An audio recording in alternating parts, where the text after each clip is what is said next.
This is the Friday, June 10th, 2016 version of the Market Plus segment. Joining us now are Elaine Kub and Walt Hackney. Hi, Mike. Welcome back, guys. Good to be here. All right, we're glad to have you. Now, Elaine, my first question is to you. It's a question I touched on the show, but I was hoping you could expand on it a little bit. Matt in Anamosa, Iowa, wants to know, is $4.50 in the future for corn? And you said maybe, but don't hang all your bushels on it.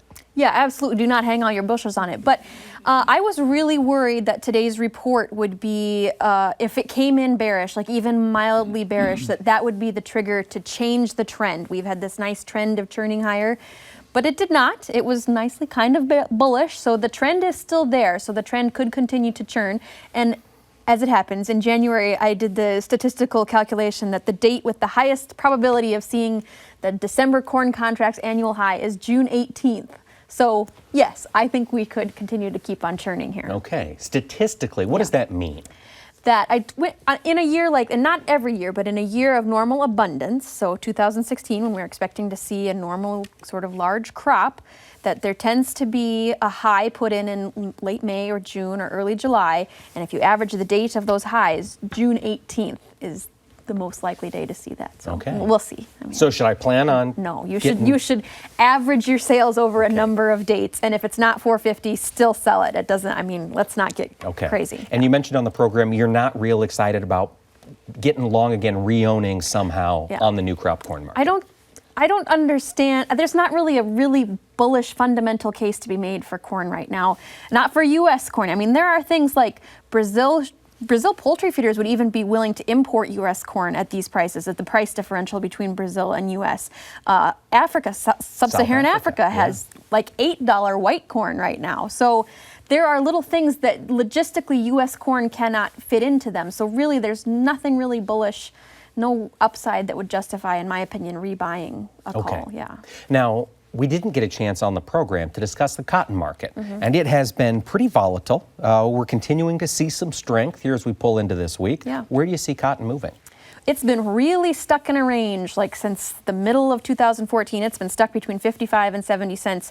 And the USDA report had a couple little bullish comments, like Egypt cotton's production is lower than it's been since the mid-1800s, which I thought was an interesting statistic. How often do you have a statistic that says that? Yeah. But that's not enough to overrule the fact that there's 67% stocks-to-use ratios globally. Fortunately, we are using more cotton in 2016 than we're producing, so hopefully we're drawing those stocks down.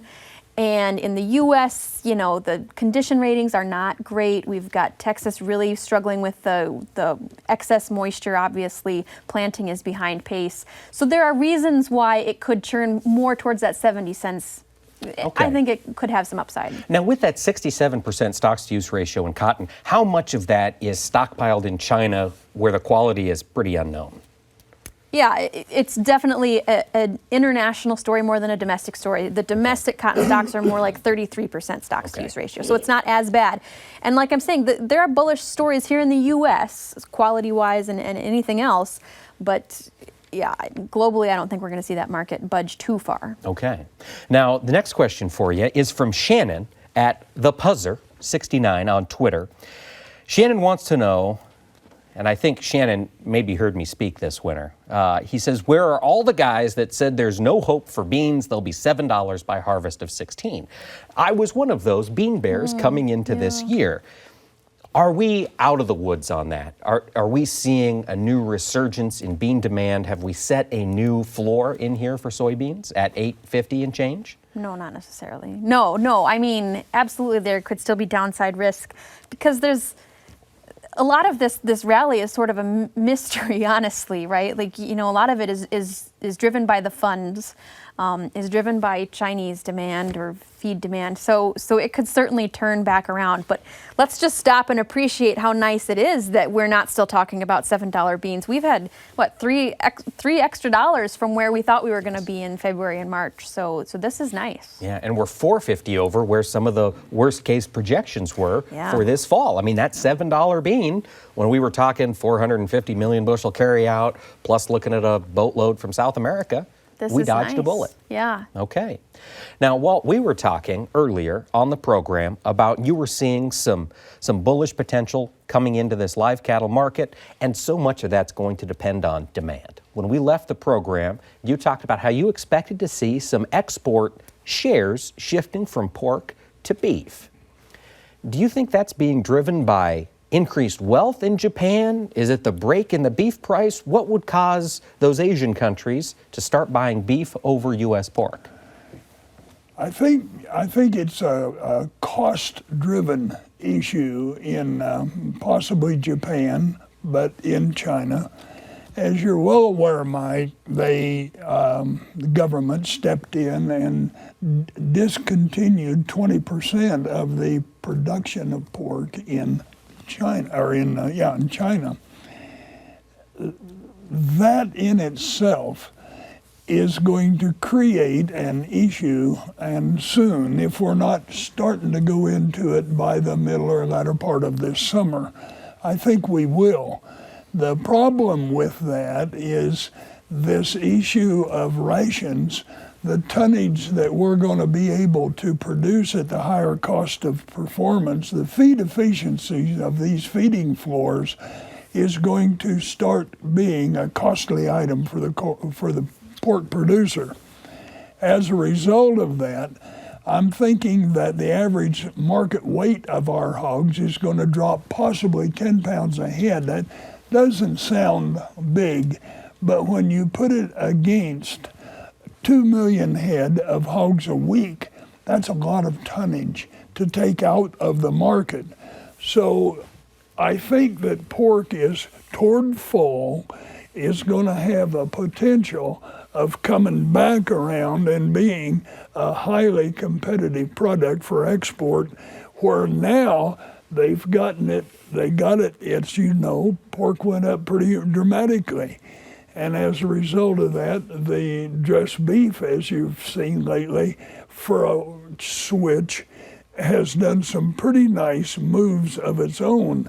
And particularly when you look at $1 a pound, $1.50 a pound on beef cutout, that's a considerable move in regard to the beef industry.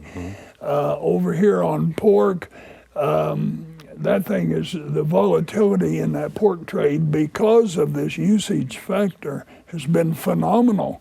You take like Monday, the close on pork product was up $2.40. Now that's enormous move. And then your individual primals like loins and butts and picnics and ribs and hams and bellies and so forth, they were all up substantially, $1 plus. Some of them $2, some of them $3. The next day, they had lost it all and more. Now that's the volatility in this thing that's creating a lot of reluctance to go into any further expansion in the hog industry. Okay. You also said something interesting on the program, and it's a dilemma I've seen a lot when I'm out traveling, talking in particular to farmer feeders. You mentioned this rise in the price of corn from roughly $3.50 to pushing $4.30, $4.50 is adding considerably to the cost of feed. Oh, yeah. Now, feeders are expected to stay strong. What's the farmer feeder to do in this situation? Do you buy the feeders and just pray? There's been speculation that may be the case. We've seen it before.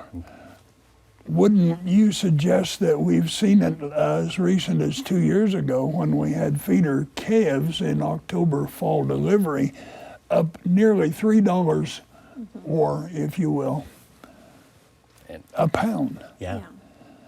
Now, that was a prayer book issue that wouldn't materialize. They were not going to make a dime on that product, but they had to have them.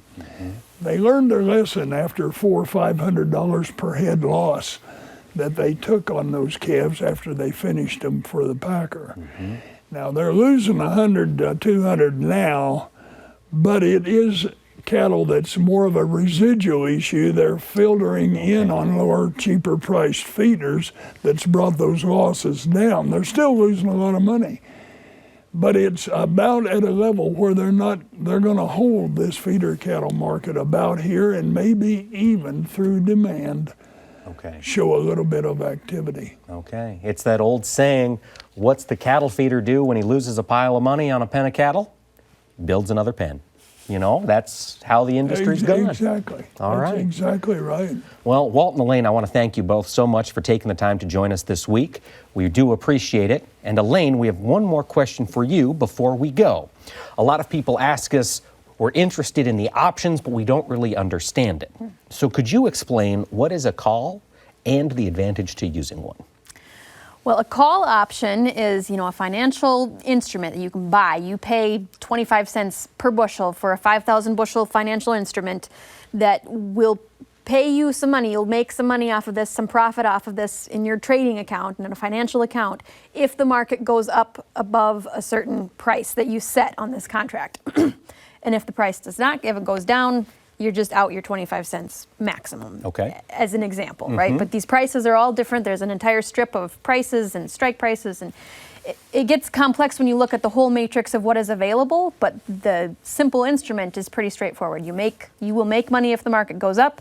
You will lose only so much if the market goes below a certain price. So in a real world explanation, we talked on the program about this would be a good time to sell your cash soybeans, possibly re-own with a call so you could capture that upside if it gets hot in August. I'm not real excited about doing this today. Right. But if something happens in July or we start to get more worried about that August, then maybe this is something to do. But so you would do that so that you have a price set on your soybeans, but you will still receive some more financial benefit if the market goes up. It's a way to re-own, in a sense, soybeans. All right. A simulation of re-owning them on paper. Beans, corn, feeder cattle, you can find options, calls and puts, and anything. Absolutely. Well, Elaine, thank you so much. My pleasure. And one more time, thanks to both Walt Hackney and Elaine Kub. Always appreciate the insight. Very welcome. Thanks to all of you for sending in your questions via Facebook and Twitter. Please continue to do so, and we'll get expert analysis right to you. Thanks for watching, and have a great week.